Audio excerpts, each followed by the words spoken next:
Uma das pistas mais reveladoras deixadas por Earhart, antes de desaparecer, foi sua firmeza em seguir exatamente o plano que havia traçado. Ela estava determinada a alcançar outra ilha. E tudo indica que quase conseguiu. Há fortes indícios de que Amelia Earhart tenha pousado e acabado seus dias como náufraga na ilha de Nikumaroro. Quanto ao paradeiro do Lockheed Electra, o avião que ela pilotava, esta é uma narrativa que combina avanços tecnológicos, ideias criativas e a persistência de exploradores apaixonados. Uma jornada que pode, enfim, ter desvendado um mistério que atravessou gerações. Um dos nossos membros, somos uma organização por associação, me ligou e disse: "Ei, temos uma teoria sobre a Amelia Earhart." Para entender por que o desaparecimento de Earhart se tornou um mistério tão duradouro, é preciso compreender quem ela foi e o que representava em sua época. Nascida no Kansas em 1897, Amelia Earhart não era apenas uma piloto. Ela era um símbolo de coragem e determinação em uma era em que as mulheres lutavam por reconhecimento igualitário. Então, quando decidiu em 1937 que iria dar a volta ao mundo voando, algo ambicioso para a época, o mundo assistiu com o fôlego suspenso. Foi empolgante. O fascínio de Earhart pela aviação. Tudo começou após assistir a um show aéreo em 1920. Em 1923, ela já havia obtido sua licença de piloto, tornando-se apenas a 16ª mulher nos Estados Unidos a conseguir tal feito.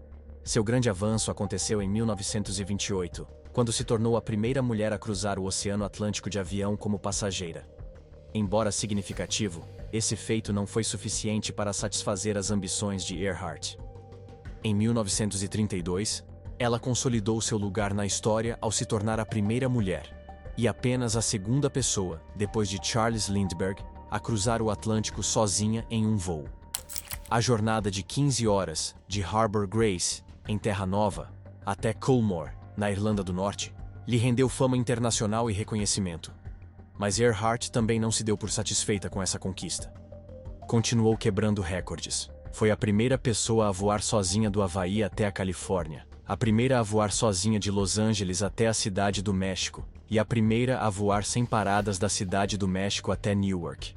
Sua personalidade ousada e sua aparência marcante, jaqueta de couro, cabelo curto e sorriso confiante, a tornaram instantaneamente reconhecível.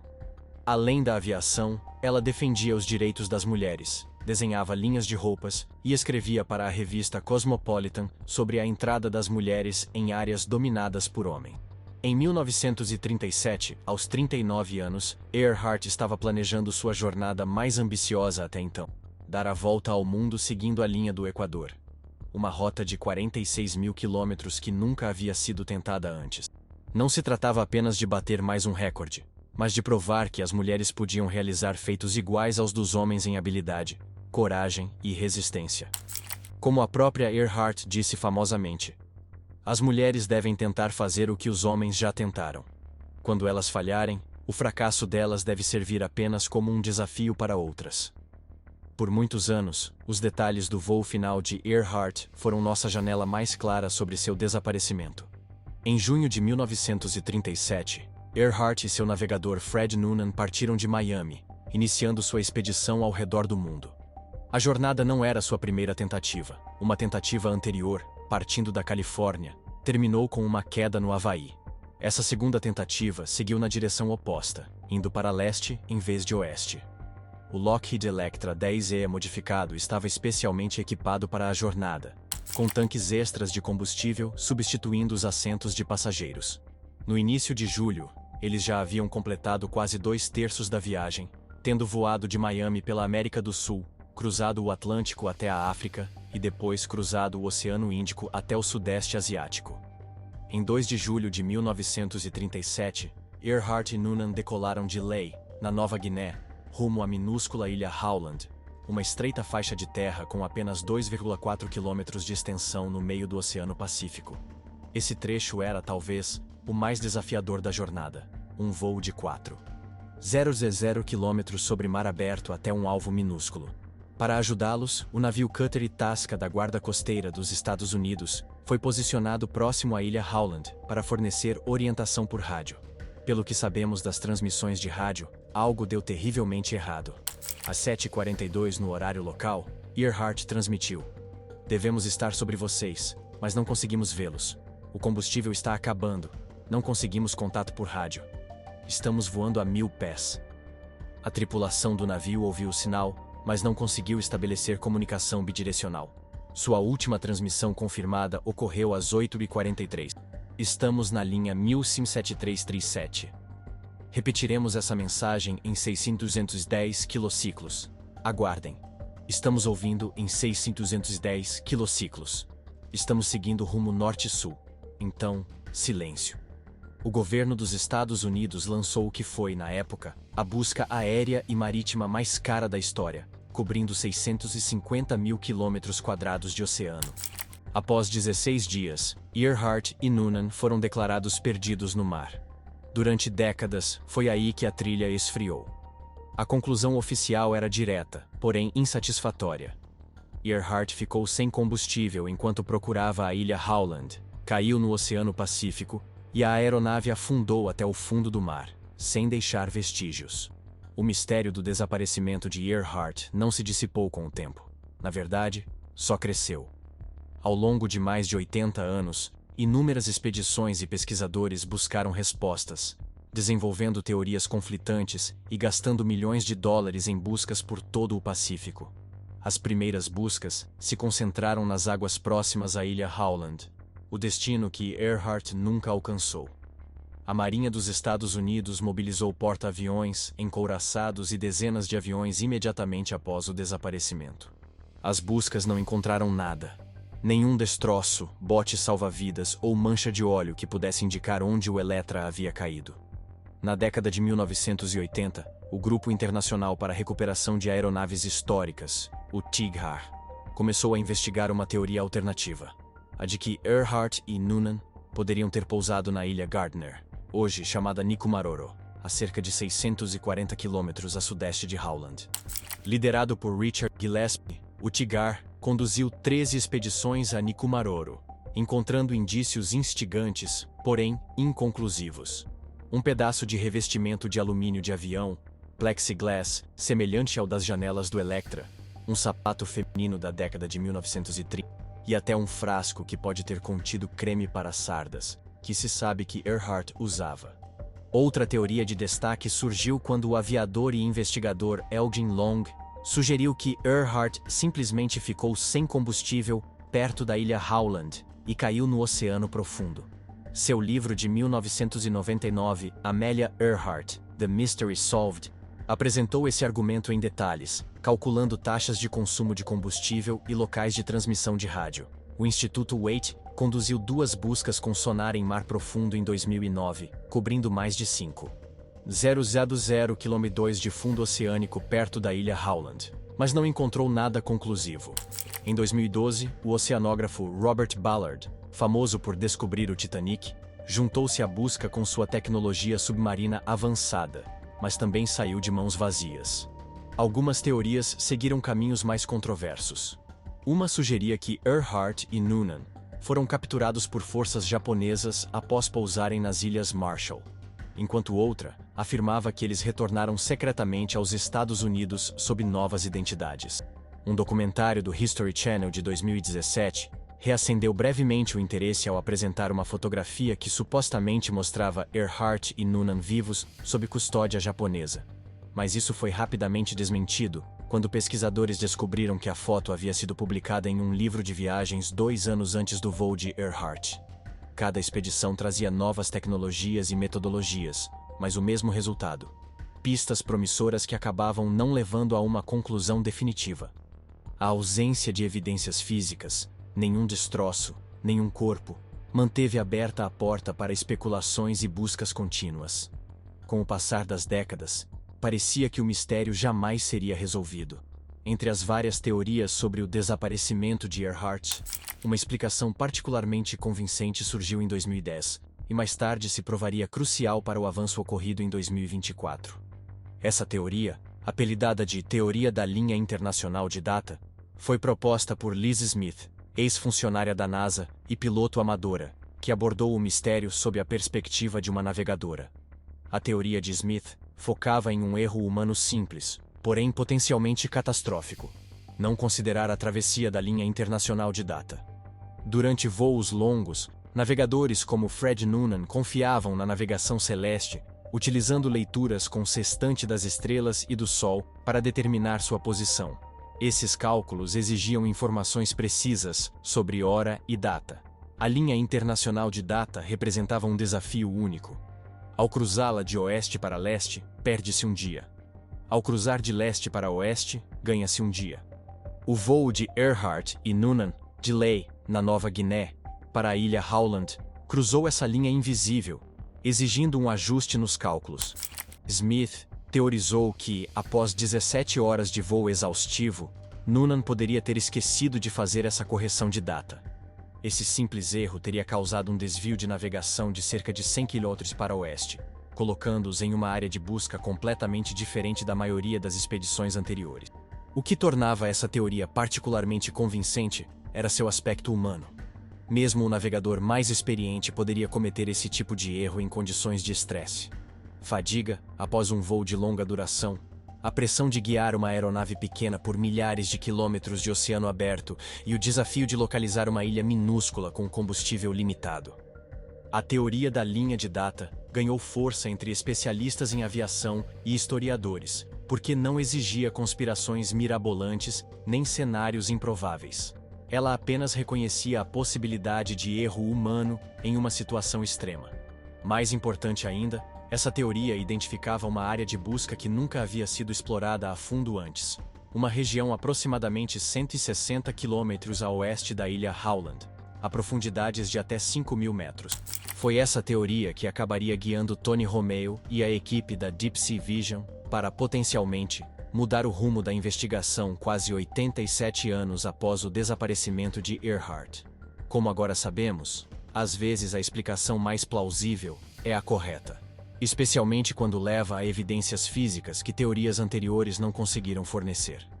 O possível avanço no mistério de Earhart veio em janeiro de 2024, quando a Deep Sea Vision, DSV, uma empresa de robótica marinha com sede em Charleston, Carolina do Sul, anunciou uma descoberta que causou grande impacto nas comunidades de aviação e arqueologia.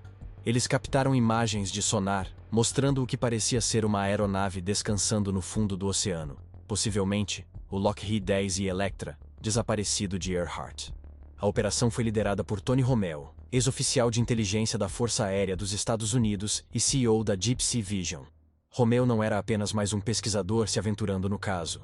Ele montou uma equipe de 16 pessoas e investiu recursos significativos na busca, incluindo a compra de um drone subaquático de uns $9 milhões, modificado especificamente para essa missão. Sou fascinado pelo mistério de Earhart desde criança, disse Romeo a repórteres após a descoberta. Mas não se tratava apenas de interesse pessoal. Nós abordamos isso cientificamente, usando a teoria da linha de data para procurar em áreas que nunca haviam sido devidamente investigadas. A área de busca era imensa. Mais de 13.000 km de fundo oceânico a oeste do local onde Earhart deveria ter pousado. Usando o drone submarino autônomo Kongsberg Discovery Hugging 6000, a equipe realizou varreduras sistemáticas do leito marinho.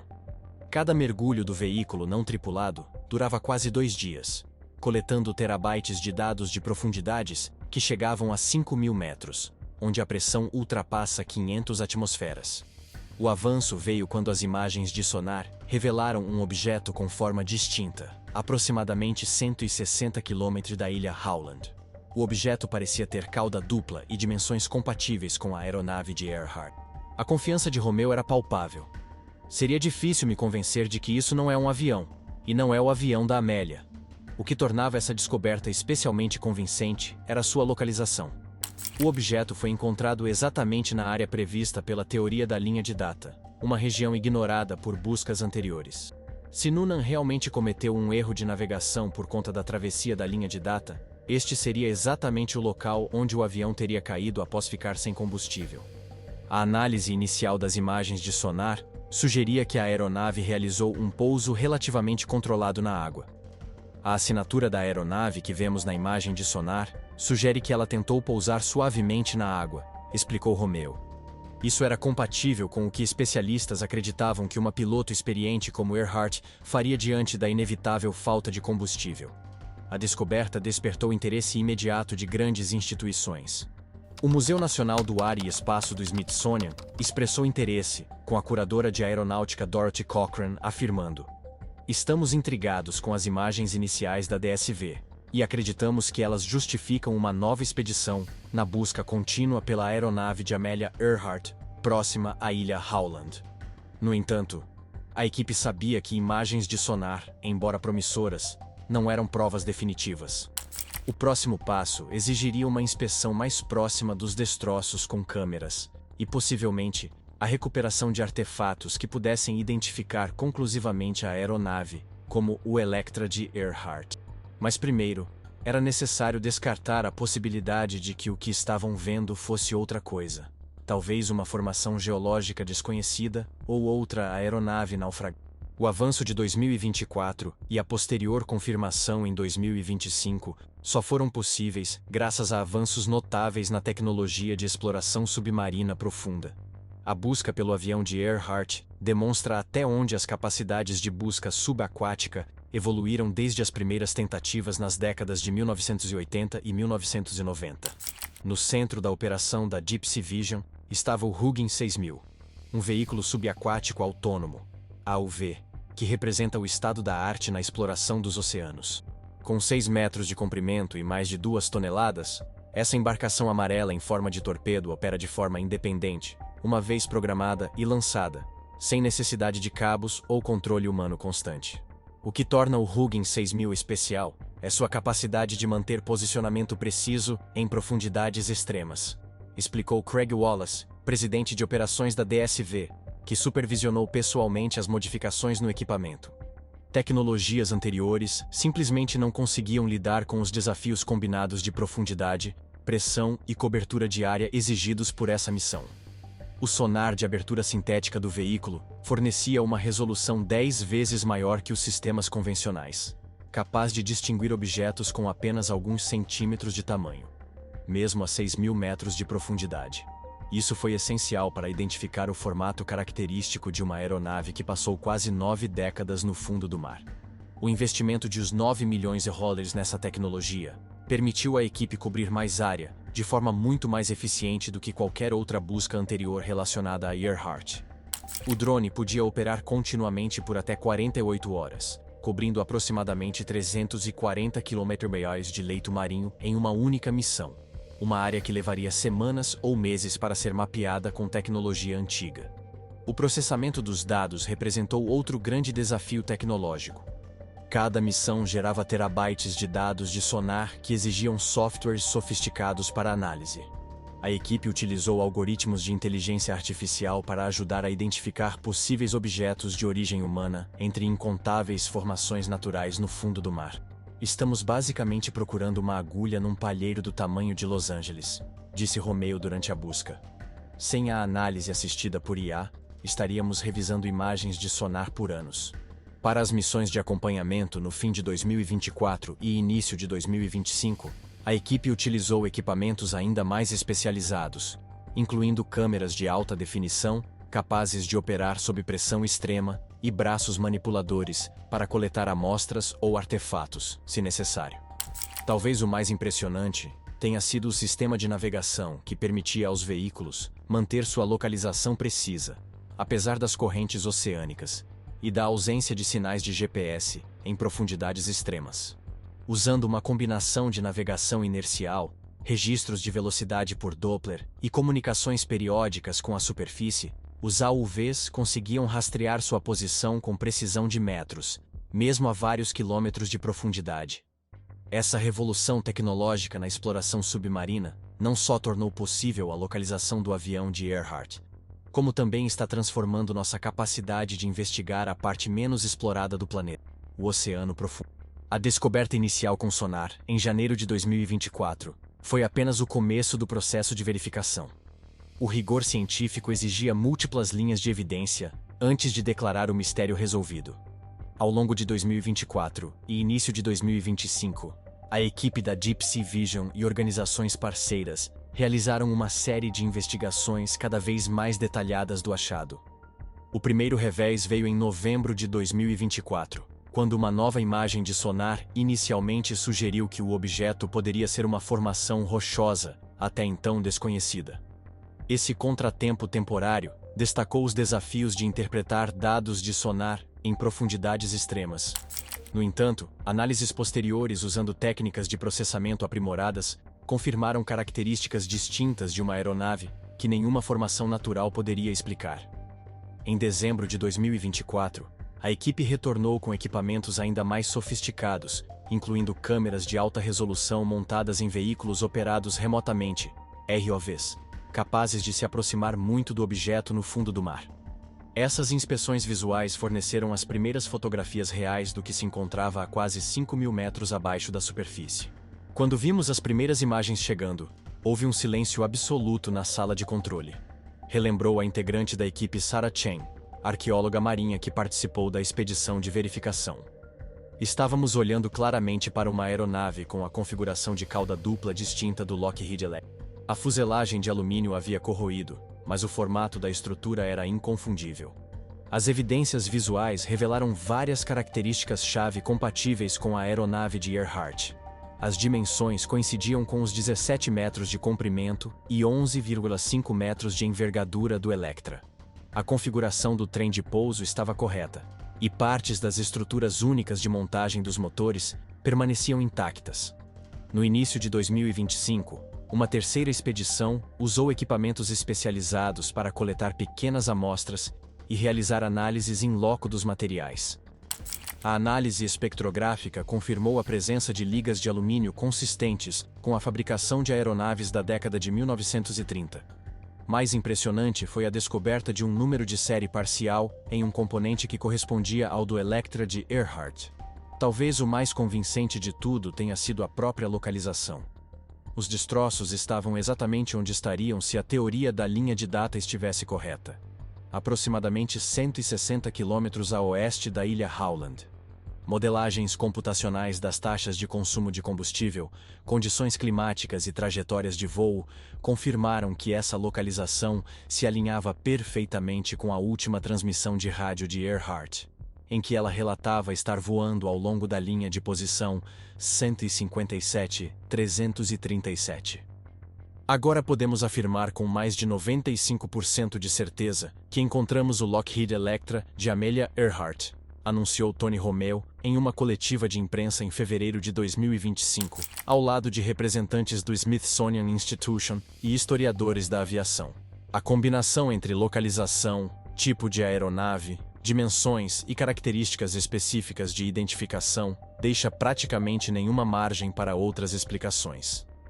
Embora alguns artefatos permaneçam no fundo do mar devido a preocupações com conservação e aos desafios técnicos de uma recuperação em tais profundidades, as evidências fotográficas e analíticas têm sido suficientes para convencer a maioria dos especialistas de que o maior mistério da aviação foi finalmente resolvido após 88 anos de buscas. Enquanto a descoberta da Deep Sea Vision ganhava manchetes e parecia confirmar a teoria de que Earhart caiu no mar, outra expedição seguia simultaneamente por uma linha de investigação diferente. Desde janeiro de 2025, o Dr. Richard Pettigrew, diretor executivo do Instituto de Legado Arqueológico em Eugene, Oregon, lidera uma equipe que investiga Nikumaroro, antiga ilha Gardner, um atolão remoto cerca de 640 quilômetros a sudeste da ilha Howland. A teoria de Nikumaroro há muito tempo disputa espaço com a hipótese da queda no mar. Ela sugere que, após falharem em encontrar a ilha Howland, Earhart e Noonan poderiam ter tido combustível suficiente para alcançar esse outro pedaço de terra, onde teriam sobrevivido por um tempo como náufragos antes. A equipe científica de 10 pessoas do Dr. Pettigrew focou em algo que chamaram de objeto Theria, uma anomalia metálica e refletiva na margem norte da lagoa de Nikumaroro, que imagens de satélite, vídeo e drones sugeriam ser destroços de uma aeronave. Outras pessoas já procuraram e falharam, mas mais cedo ou mais tarde, alguém vai conseguir, disse o Dr. Pettigrew a repórteres, reconhecendo o histórico frustrante de buscas anteriores. A expedição do verão de 2025 revelou vários artefatos intrigantes. fragmentos de alumínio consistentes com a construção de aeronaves dos anos 1930, pedaços de plexiglass semelhantes às janelas do Electra e itens pessoais, incluindo um pequeno recipiente que poderia ter armazenado creme para sardas. Algo que se sabe que Earhart usava.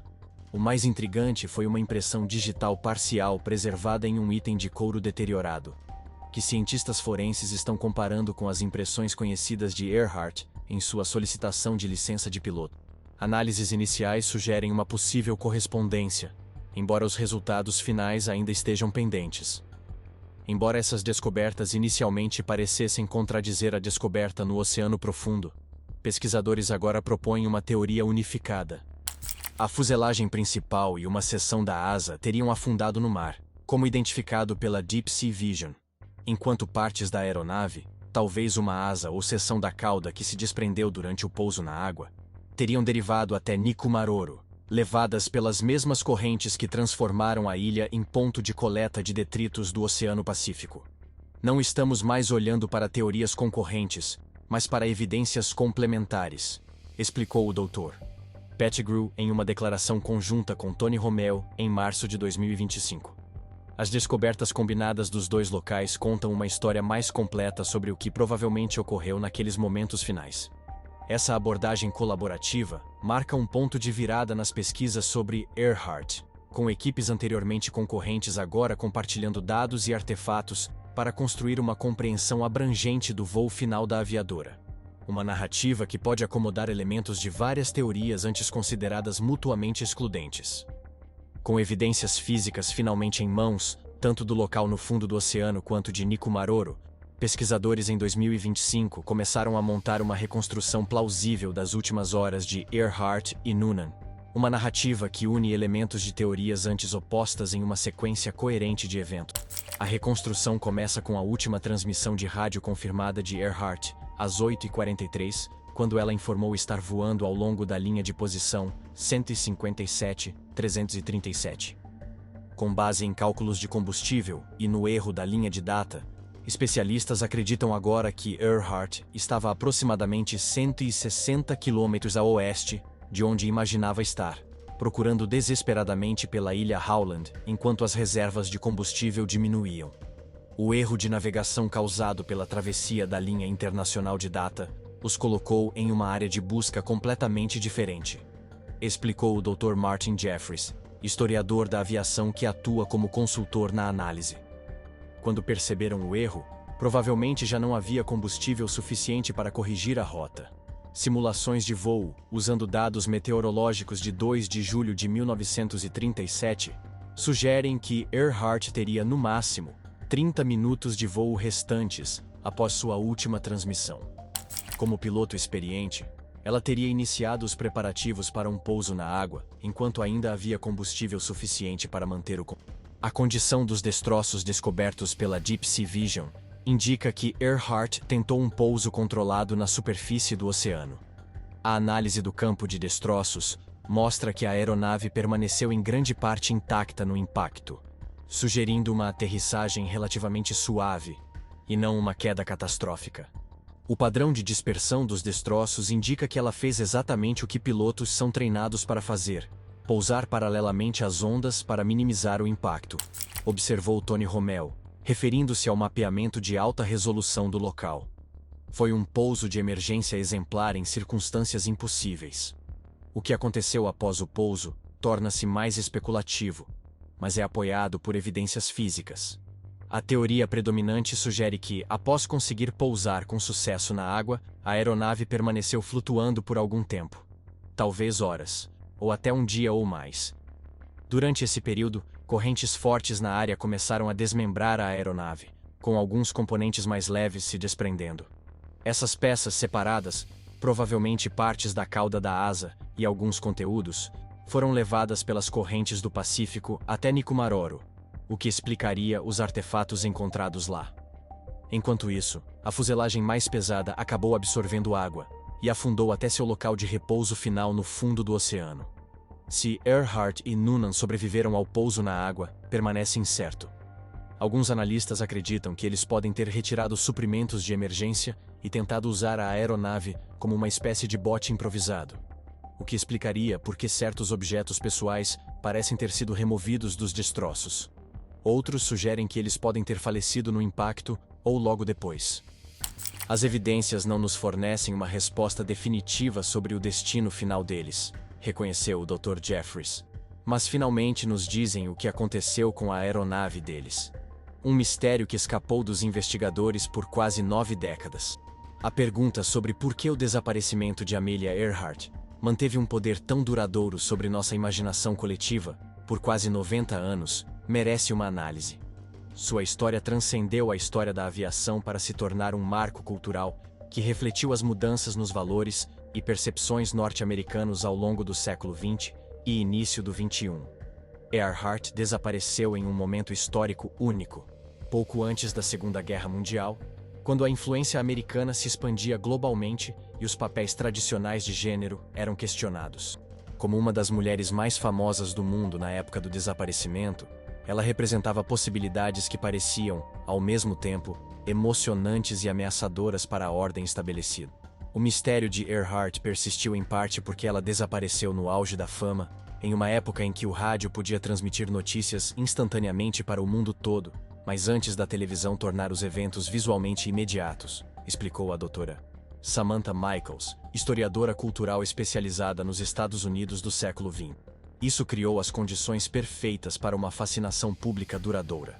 O momento também coincidiu com as tensões emergentes no Pacífico, que logo iriam culminar na guerra. Esse pano de fundo geopolítico alimentou teorias da conspiração sobre envolvimento japonês em seu desaparecimento, teorias que persistiram até o século XXI, apesar da ausência de evidências concretas. Cada geração reinterpretou a história de Earhart à sua maneira. Nas décadas de 1940 e 50, ela foi retratada como uma americana patriótica que se sacrificou por seu país. O movimento feminista dos anos 1970 a abraçou como pioneira, que desafiou as barreiras de gênero. Mais recentemente, ela tem sido celebrada como um ícone LGBTQ+, devido à sua independência e rejeição dos padrões tradicionais de feminilidade. Embora historiadores debatam essa caracterização, o mistério em si tornou-se uma metáfora para a relação humana com o progresso tecnológico, nosso entusiasmo e também a ansiedade diante de máquinas que ampliam as capacidades humanas, mas introduzem novas vulnerabilidades. O desaparecimento de Earhart representou tanto o triunfo da engenhosidade humana em vencer distâncias, quanto suas limitações frente à vastidão da natureza. Somos atraídos por mistérios não resolvidos porque eles nos lembram que, apesar de todos os nossos avanços tecnológicos, ainda existem coisas desconhecidas no mundo, observou Tony Romeo. Foi isso que tornou tão significativa a descoberta do avião de Earhart. Ela representa o encerramento de um capítulo que permaneceu aberto por gerações. A solução do mistério não diminui o legado de Earhart, pelo contrário, completa uma narrativa que serviu como um teste de Rorschach para os valores e preocupações dos Estados Unidos ao longo de quase um século de mudanças rápidas. Obrigado por assistir a mais um vídeo do nosso canal. Até a próxima.